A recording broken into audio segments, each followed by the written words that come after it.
लो दोस्तों, कैसे हो? तो दोस्तों आज के इस नए वीडियो में आप सबका स्वागत करता हूं। तो दोस्तों आज के इस नए वीडियो में लोग बात करने वाले हैं द 100 के थर्ड मैच के बारे में, जो कि होने वाला है Northern Superchargers versus Manchester Originals, इन दोनों टीमों के बीच में।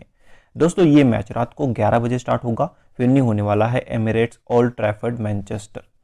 तो बढ़िया मैच है, दोनों टीम्स का ऑब्वियसली फर्स्ट मैच रहेगा, तो इंटरेस्टिंग रहेगा। बहुत बढ़िया डिफरेंशियल प्लेयर से पिच रिपोर्ट के ऊपर हम लोग बात करेंगे, तो वीडियो को बिल्कुल भी मिस मत करना। आगे बढ़ने से पहले आपको करना कि आपको टेलीग्राम चैनल से ज्वाइन हो जाना है। रेगुलर फाइनल अपडेट्स आपको टेलीग्राम चैनल पे ही मिलेंगे। टेलीग्राम चैनल की लिंक आपको कमेंट सेक्शन में फर्स्ट कमेंट में मिल जाएगी। दोस्तों बात करेंगे पिच रिपोर्ट के बारे में, उससे पहले मैं आपको वेदर रिपोर्ट बता दूं तो इस पॉइंट पे उतना वेदर का कोई सीन है नहीं। वैसे वेदर तो क्लियर है, बट अगेन इंग्लैंड है, कभी भी वेदर खराब हो जाता है, बट मुझे लगता है पूरा मैच होना चाहिए। अब बात करते हैं पिच रिपोर्ट की। तो जनरली मैनचेस्टर में थोड़ी सी ड्राई पिच होती है, जो स्पिनर्स को फेवर करती है, स्लो बॉलर्स को फेवर करती है। बैटर्स ऑब्वियसली रन बना ही लेते हैं, और यहाँ पे स्क्वायर बाउंड्रीज बड़ी होने के चक्कर में ना विकेट्स गिरती है, मतलब स्पिनर्स को विकेट्स मिल जाती है, और थोड़ा सा बॉलर्स हार्ड लेन पे बॉलिंग करते हो आपको दिख सकते हैं। तो ये थोड़ा सा नोट करके चलोगे। अब इस साल जो टी20 ब्लास्ट के यहाँ पे पिछले 4 मैचेस हुए आपके सामने है, उसमें हुआ क्या है। तो लैंकाशायर ने ऑलमोस्ट 219 बनाए थे, और डर्बीशायर 202 बना पाई थी। दोनों इनिंग्स में अच्छा खासा टोटल बना था। नॉर्थम्पटनशायर 153 लैंकाशायर ने चेस किया, फिर वॉर्कशायर ने 162 बनाए, यहाँ पे लैंकाशायर ने चेस किया। फिर यहाँ पे इसेक्स ने 161 बनाए, जो लैंकाशायर ने चेस कर लिया। तो 4 में से 3 मैचेस में चेस हुआ है, ठीक है। 25 विकेट पेसर्स को है, at the same time 19 wicket spinners को भी है, तो यहाँ पे स्पिनर्स को विकेट्स मिलती है। लास्ट ईयर यहाँ पे टोटल 4 मैचेस ऑर्गेनाइज थे 100 के, बट 2 मैचेस वेदर की वजह से कैंसिल हो गए थे, रूल्ड आउट हो चुके थे, और 2 ही मैचेस पूरे हुए थे, जिसमें बर्मिंघम फिनिक्स ने 87 बनाए थे फर्स्ट मैच में, और मैनचेस्टर ने चेस कर लिया था। इस मैच में देखो 9 विकेट स्पिनर्स को मिली थी। नेक्स्ट मैच में लंदन स्पिरिट ने 142 बनाए थे, और मैनचेस्टर ओरिजिनल 136 बना पाई थी, जिसमें 8 विकेट स्पिनर्स को थे। तो इन 2 मैचेस में अगर देखोगे तो करीबन 17 विकेट स्पिनर्स को मिले थे, ठीक है। तो स्पिनर्स को यहाँ पे विकेट्स मिलती है, थोड़ा ग्राउंड बड़ा है, स्क्वायर बाउंड्रीज बड़ी है, थोड़ा यहाँ पे स्पिनर्स को टर्न भी मिल जाता है, तो आपको फिर से ऐसा कुछ देखने को मिल सकता है। ओके, तो दोस्तों स्टार्ट करते हैं नॉर्थर्न सुपरचार्जर से। कुछ इस तरीके से इनका पूरा स्क्वाड है, ठीक है। कुछ इंजरीज की वजह से कुछ रिप्लेसमेंट प्लेयर भी आए हैं, जैसे जॉर्डन क्लार्क और माइकल पेपर, ये रिप्लेसमेंट प्लेयर्स है। ओके, बाकी इनकी प्लेइंग इलेवन कैसी रहेगी। एडम लीथ और फैफ डुप्लेसिस को ओपन करना चाहिए, जिसमें फैफ डुप्लेसिस इनके लिए कैप्टनसी करेंगे। लास्ट ईयर भी कैप्टन थे, बट कंकशन की वजह से नहीं खेल पाए थे।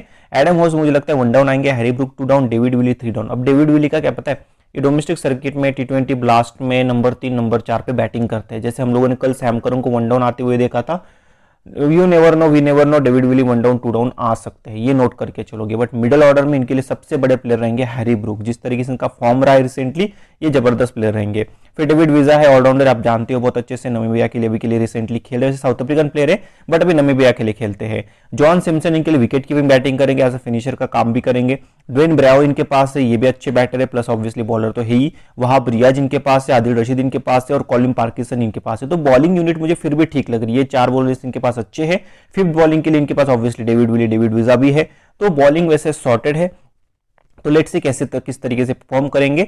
बेंच पे इनके पास मैटी पॉट्स, अब आप लोगों ने इनको रिसेंटली टेस्ट मैचेस में देखा इंग्लैंड के लिए। बेनरेन लास्ट ईयर खेले थे, रॉयल ऑफ वेंडमर्वे को बहुत अच्छे से हम लोग जानते हैं। जॉर्डन क्लार्क और माइकल पेपर भी, बट शायद से नहीं खेलेंगे।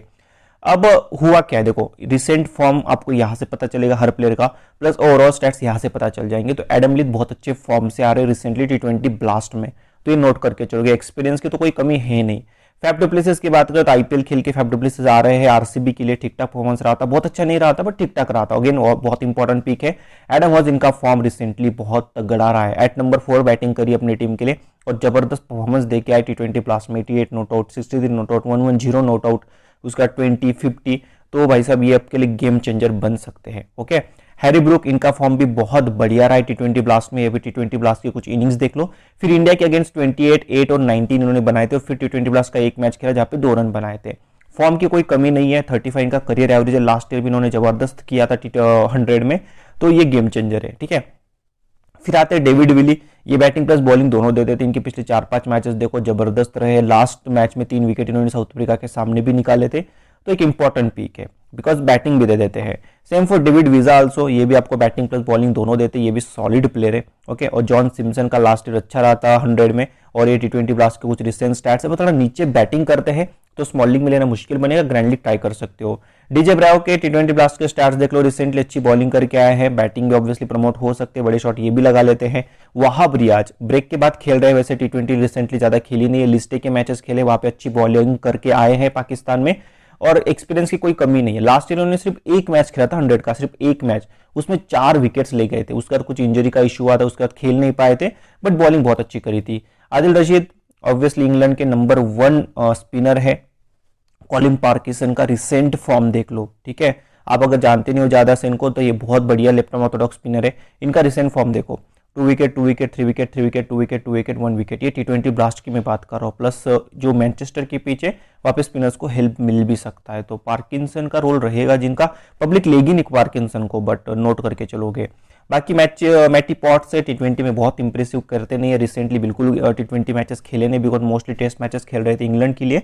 बेन रेन लास्ट ईयर खेले थे, थोड़ी बहुत बैटिंग थोड़ी बहुत बॉलिंग देते हैं। रोलप अंडरमवे के बाद बहुत सारा एक्सपीरियंस है, बट थोड़े खेलने के ऊपर डाउट है। ओके, हो सकता है टीम खिला ले, बट थोड़ा डाउट है। Jordan Clarke mostly test player है, थोड़ा बहुत T20 खेलते हैं, बट उतनी इंप्रेसिव नहीं T20 क्रिकेट में।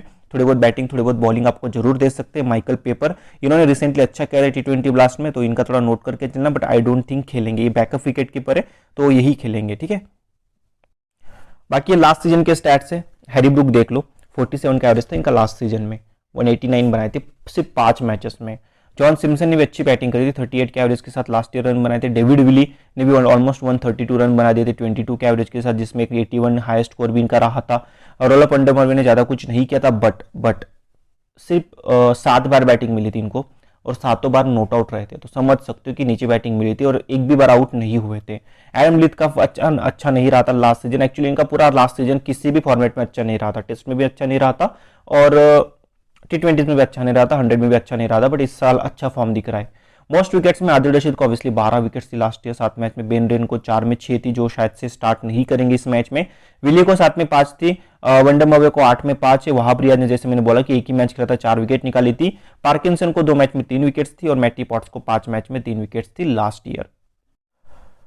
दोस्तों अब बात करते हैं मैनचेस्टर ओरिजिनल्स की, तो कुछ आपको यहाँ पे फैमिलियर फेसेस देखने को मिलेंगे, जैसे हमें यहाँ पे फिलिप साल्ट मिल जाते हैं, जॉस बटलर मिल जाते हैं, रिसेंटली देखा है एंड्रे रसल मिल जाते हैं हमें, फिर शॉन एबर्ट को हम लोगों ने रिसेंटली BBL में देखा था बहुत अच्छे करते हुए, IPL में भी खेले थे।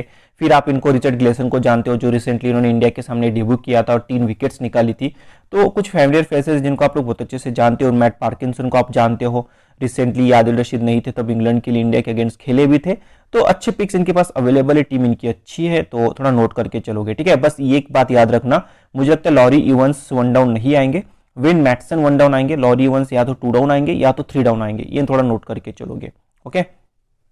बेंच पे भी इनका क्लेस अच्छे है, डैनी ऑर्डल अच्छे है, कॉलिन अकरमन के पास बहुत सारा एक्सपीरियंस है, फ्रेड क्लासन एक अच्छे पेसर है फ्रॉम नीदरलैंड, ओली रॉबिन्सन को आप जानते हो टेस्ट क्रिकेट खेलते हैं इंग्लैंड के लिए, ठीक है। और ये ट्रिस्टन स्टब्स, अब इनका क्या है सीन पता है, वनिंदु हसरंगा एक्चुअली इनके टीम में थे, बट श्रीलंकन बोर्ड ने वनिंदु हसरंगा को एनओसी नहीं दिया, उनको परमिशन नहीं दी 100 में खेलने के लिए, तो वनिंदु हसरंगा को रिप्लेस किया है ट्रिस्टन स्टब्स ने, जो इस मैच में अवेलेबल नहीं है, बिकॉज आज ही के दिन उनका साउथ अफ्रीका का सेकंड T20 मैच है आयरलैंड के सामने, वो खत्म होगा, उसके बाद ट्रिस्टन स्टब्स अवेलेबल होंगे, ठीक है। हसरंगा इसलिए नहीं आ रहे हैं बिकॉज श्रीलंका ने एनओसी नहीं दी। क्यों नहीं दी? बिकॉज आपको पता है कि 27 से एशिया कप स्टार्ट हो रहा है, तो श्रीलंका चाहती है कि उनका बेस्ट प्लेयर फ्रेश रहे, बिकॉज उनके लिए वनिंदु हसरंगा बेस्ट प्लेयर है T20 क्रिकेट की बात करें तो, और कोई गलत बात एक्चुअली है नहीं, बिकॉज अगर इंजरी हो जाती है 100 में तो इतने बड़े प्लेयर के बिना आप एशिया कप में जाना थोड़ा रिस्क रहेगा।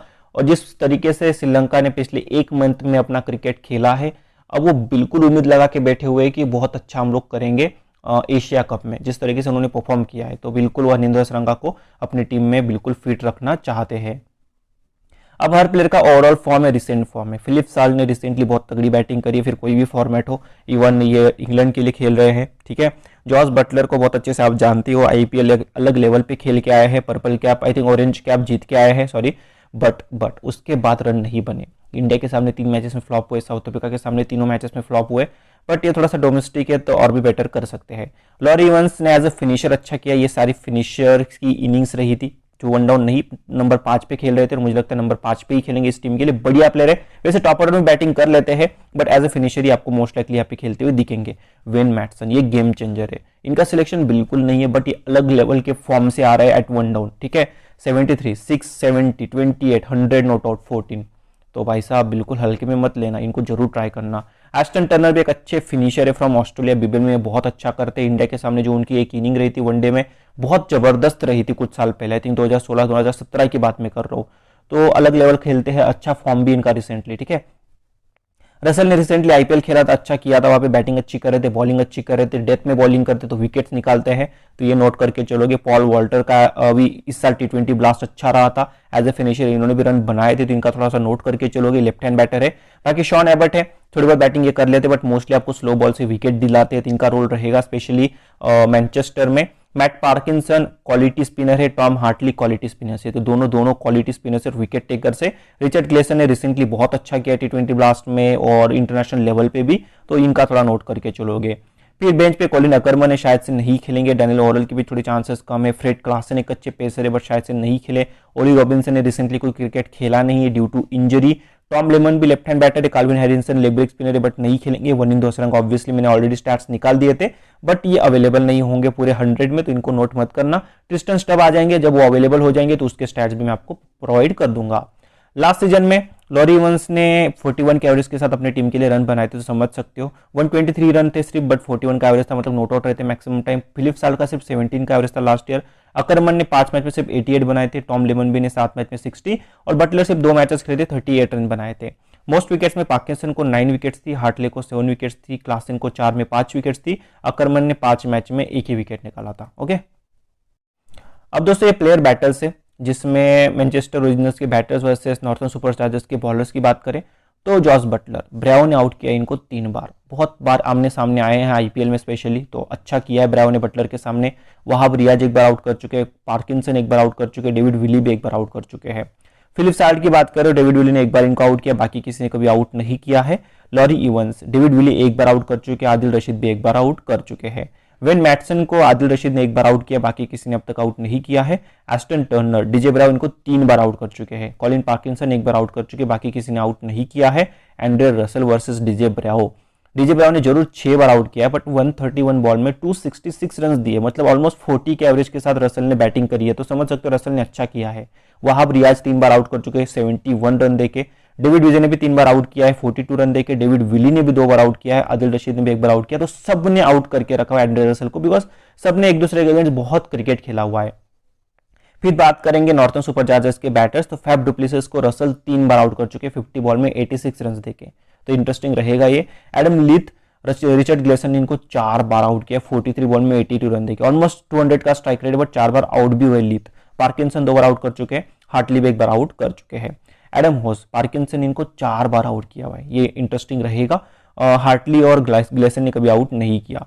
हैरी ब्रूक, रिचर्ड ग्लेसन 2 बार आउट कर चुके हैं हैरी ब्रूक को, बाकी रसल ने भी एक ही बॉल में आउट कर दिया था। ओके, डेविड विली की बात कर लेते हैं तो मैट पार्किंसन 3 बार आउट कर चुके हैं। शॉन एबर्ट 3 बॉल में 2 बार आउट कर चुके हैं, इंटरेस्टिंग रहेगा। रिचर्ड ग्लेसन 1 बार, रसल 1 बार, ओरल 1 बार आउट कर चुके हैं डेविड विली को। डेविड विजा को किसी ने अब तक आउट किया नहीं है। वही बात करें जॉन सिम्पसन को, तो इनको भी किसी ने अब तक आउट किया नहीं है। तो दोस्तों बनाएंगे हम लोग स्मॉल लीग की टीम, तो फटाफट मैं क्या करता हूँ, जो मेरे 8 प्लेयर्स जो मैंने सिलेक्ट करने हैं वो मैं कर लेता हूँ। सबसे पहले Jos Buttler, Philip Salt, Faf, Harry Brook, Andre Russell, David Willey and then Adil Rashid और रिचर्ड ग्लेसन। तो ये जो 8 प्लेयर्स है ये मेरी टीम में मोस्ट लाइकली रहेंगे ही रहेंगे। बस मैं फिलिप साल्ट को ड्रॉप करने का सोच सकता हूँ, वरना मेरे ये सारे प्लेयर्स फिक्स रहेंगे। अब हमें 3 प्लेयर्स पिक करने हैं, ठीक है। तो कैसे पिक करेंगे, एक तो बॉलिंग सेक्शन में कोई एक प्लेयर पिक कर लेते सबसे पहले, तो पब्लिक वहाब रियाज को डायरेक्टली पिक करके आएगी, 81% पब्लिक ने लेके रखा हुआ है। बट मैं सोच रहा हूँ मैट पार्किंसन को लेने का, बिकॉज यहाँ पे स्पिनर्स को हेल्प मिलता है, तो भाई साहब मैट पार्किंसन गेम चेंजर बन सकते हैं। और जो ओपोनेंट टीम है नॉर्थर्न सुपरचार्जर्स, उनके जो मिडिल ऑर्डर बैटर है वो एग्रेसिव प्लेयर्स है, वो रन बनाने की कोशिश करते हैं, तो उस चक्कर में ऑब्वियसली लेग स्पिनर्स को विकेट्स मिल सकते हैं। तो मैंने वहाब रियाज के ऊपर मैट पार्किंसन को प्रेफर किया है, ठीक है। इवन मैं सोच रहा था कॉलिन पार्किंसन को लेने का मैट पार्किंसन की जगह पे, जिस तरीके से कॉलिन पार्किंसन का रिसेंट फॉर्म रहा है, कंसिस्टेंटली रेगुलर विकेट्स निकाली है। दोनों भाई भाई ऑब्वियसली आप फोटो से समझ ही सकते हो फेस से, बट मैं अभी के लिए एक ही ले पाऊंगा, तो मैंने मैट पार्किंसन को लिया है। बट कॉलिन पार्किंसन समझ ही चुके होंगे कितने बड़े गेम चेंजर है। Tom Hartley is very good left arm orthodox spinner, इनका भी नोट करके चलना, ठीक है। तो ये जो तीनों स्पिनर्स है ना, मैट पार्किंसन, कॉलिन पार्किंसन और टॉम हार्टली, ये तीनों बढ़िया पीक है, ठीक है। अब हम लोग चलेंगे बैटिंग सेक्शन में। अब हमें एक बैटर कोई तो भी उठाना है, दो भी उठा सकते हो बट मैं एक ही उठाऊंगा, जिसमें पब्लिक ने डायरेक्टली एडम लीथ को ले लिया है। अब इनको ड्रॉप करने का कोई रीजन नहीं है, जस्ट एक ये मान के चल सकते हो कि ओपोनेंट बॉलर्स ने अच्छी बॉलिंग करी विद न्यू बॉल तो आउट हो सकते हैं। बाकी फॉर्म बहुत अच्छा है, फॉर्म वाइज कोई सीन है नहीं, तो कोई ज्यादा सोचने की जरूरत नहीं। अगर आपको ज्यादा सोचना नहीं, रिस्क लेना नहीं, सीधा सीधा एडम लीथ को ले लो, बात खत्म कर दो। बट अगर थोड़ा रिस्क लेना चाहते हो तो थोड़ा सा नीचे जब आओगे ना, तो आपको दो प्लेयर्स मिलेंगे, एक तो एडम होस मिलेंगे, विन मैटसन मिलेंगे। दोनों का रिसेंट फॉर्म टॉप क्लास रहा है, टॉप क्लास रिसेंट फॉर्म रहा है। दोनों वन डाउन बैटिंग को आएंगे और दोनों में से कोई भी गेम चेंजर बन सकता है। तो एडम लीथ के ऊपर आप लोग इन दोनों में से जो आपको ठीक लगे उठा सकते हो, ठीक है, डेफिनेटली ले सकते हो। मैं थोड़ा रिस्क लेके विन मैटसन को ले रहा हूं इस टीम में एडम लीथ के ऊपर, बट अगेन सेफ चॉइस से लीथ ले लो बिकॉज मैटसन का सिलेक्शन देखो बिल्कुल नहीं, तो आप इन दोनों को मिनी जीएल में इवन कैप्टन वाइस कैप्टन भी कर सकते हो बिकॉज बैटिंग ऊपर करते हैं, ठीक है। आक्रमण के चांसेस नहीं खेलने के, ट्रिस्टन स्टब्स अवेलेबल नहीं है इस मैच के लिए, ठीक है। बाकी एस्टन टर्नर, लियोलॉर यूमस जरूर है, इनमें से कोई एक आएगा नंबर 4 पे, एक आएगा नंबर 5 पे, ये बात याद रखना। उसके अकॉर्डिंग आप लोग ग्रैंड लीग में ट्राई कर सकते हो। अब हमें लेने हैं और दो प्लेयर, आई थिंक मैंने यहाँ से विन मैटसन को ले लिया। अब हमें लेना है कोई एक ही प्लेयर, ठीक है, जो हम लोग ऑलराउंडर सेक्शन में उठाएंगे। अब वनिंदु हसरंगा है नहीं तो इनको मत लेना, वनिंदु हसरंगा की रिप्लेसमेंट ट्रिस्टन स्टब है, ठीक है, तो हसरंगा को बिल्कुल लेना नहीं है। अब बचते हैं तीन प्लेयर्स, एक तो है DJ Bravo, David visa, Shawn Ebert है, तीनों ने सिमिलर टाइप ऑफ प्लेयर्स है, ठीक है। हाँ, David Wiese, DJ Bravo better batter से, बट शॉन एबर्ट भी बैटिंग कर लेते, बट ये बेटर बॉलर भी है। डीजे ब्रावो और शॉन एबर्ट बेटर बॉलर है। मैं कंफ्यूज कहाँ पे हूँ, शॉन एबर्ट में और डीजे ब्रावो में, दोनों में से किसे लूँ, ठीक है, यहाँ पे मैं कंफ्यूज हूँ। डेविड वीजा के आपको बैटिंग से पॉइंट देंगे, बॉलिंग कितनी करेंगे पता नहीं, बट इनके पास ना लक फैक्टर है, इनके पास वो स्लो बॉल्स का यूज ये भी कर लेते हैं डेविड वीजा, और इस ग्राउंड पे ना स्लो बॉलर्स को विकेट्स मिलती है। तो तीनों बहुत अच्छे पिक्स है। अगर इनमें से दो का नाम बॉलिंग सेक्शन में होता तो हम लोग तीनों को ले पाते, बट नहीं ले पाएंगे। ऐसे प्लेटफॉर्म पे खेलते हो जहां पे आप लोग दो बैटर्स के साथ काम चला सकते हो, मैक्सिमम ऑलराउंडर्स ले सकते हो, वहां पे आप विन मैटसन को ड्रॉप करके इन तीनों को भी उठाने की कोशिश कर सकते हो, ठीक है, कोई सीन नहीं। तो मैं भी बहुत कंफ्यूज हूं कि इन तीनों में से एक्चुअली किसे लूं। देखेंगे पहले बॉलिंग किसकी। अगर नॉर्थन सुपरचार्जर्स की बॉलिंग है तो मैं डीजे ब्रावो को ले लूंगा बिकॉज ये डेथ ओवर में बॉलिंग करेंगे। अगर मैनचेस्टर ओरिजिनल्स की पहले बॉलिंग है तो मैं शायद से शॉन एबर्ट को ले लूंगा बिकॉज ये डेथ ओवर में बॉलिंग करेंगे। तो लेट्स सी किस तरीके से चीजें चलती है। इस पॉइंट में डीजे ब्रावो को ले रहा हूँ, ठीक है, और इस तरीके से टीम बना सकता हूँ। बट मैं हो सकता है कि मैनचेस्टर ओरिजिनल की ओर से क्या नाम इसका बंदे का, माफ करना, शॉन एबर्ट को ले सकता हूँ, ठीक है। कैप्टन वाइस कैप्टन से देखो सिंपल चॉइसेस है, मोस्ट लाइकली एंड्रे रसल और जॉस बटलर को पब्लिक कैप्टन वाइस कैप्टन करके आ जाएगी, सीधी सीधी चॉइस है, ठीक है। आप चाहो रिवर्स कर सकते हो, कैप्टन बटलर को कर सकते हो, रविसी रसल को भी कर सकते हो, कोई सीन नहीं है। आप चाहो फिलिप साल को ड्रॉप करके यहाँ पे डीजे माफ करना शॉन एबर्ट को ले सकते हो, फिर डेविड वीजा को भी ले सकते हो, पब्लिक कर सकते हैं ऐसा कुछ, ठीक है। अब इन दोनों के अलावा रसल और बटलर के अलावा Faf du Plessis, Harry Brook solid captain vice captain option, Philip Salt, Vin Mattson and here is David Willey. ये जो कुछ ऑप्शंस है ना बहुत सॉलिड ऑप्शंस है। David Willey batting plus bowling दोनों देते हैं, हैरी ब्रूक का बहुत जबरदस्त फॉर्म है, फैब डुप्लेसिस जब खेलते लंबा खेलते, मैटसन का फॉर्म अच्छा है, फिलिप साल्ट का फॉर्म अच्छा है। बॉलिंग सेक्शन में मुझे लगता है आदिल रशीद ये ग्रैंड लीग कैप्टन आपके होनी चाहिए बिकॉज यहाँ पे स्पिनर्स को हेल्प मिलता है और ये कैपेबिलिटी रखते हैं एक मैच में 3-4 विकेट्स निकालने की, तो नोट करके चलोगे। I hope guys her player के बारे में बता पाया हूँ, रिसेंट फॉर्म बता पाया हूँ, उनकी बैटिंग ऑर्डर मैंने बता दी, पिच रिपोर्ट मैंने बता दिया। आपको वीडियो 100% हेल्प करेगा बिकॉज पिछले दोनों मैचेस में पब्लिक को हेल्प किया है, डिफरेंशियल प्लेयर्स ने बहुत अच्छा काम किया है, इस मैच में भी कर सकते हो। तो बिल्कुल भी वीडियो को एक सेकंड भी मिस मत करना अगर आपने किया होगा।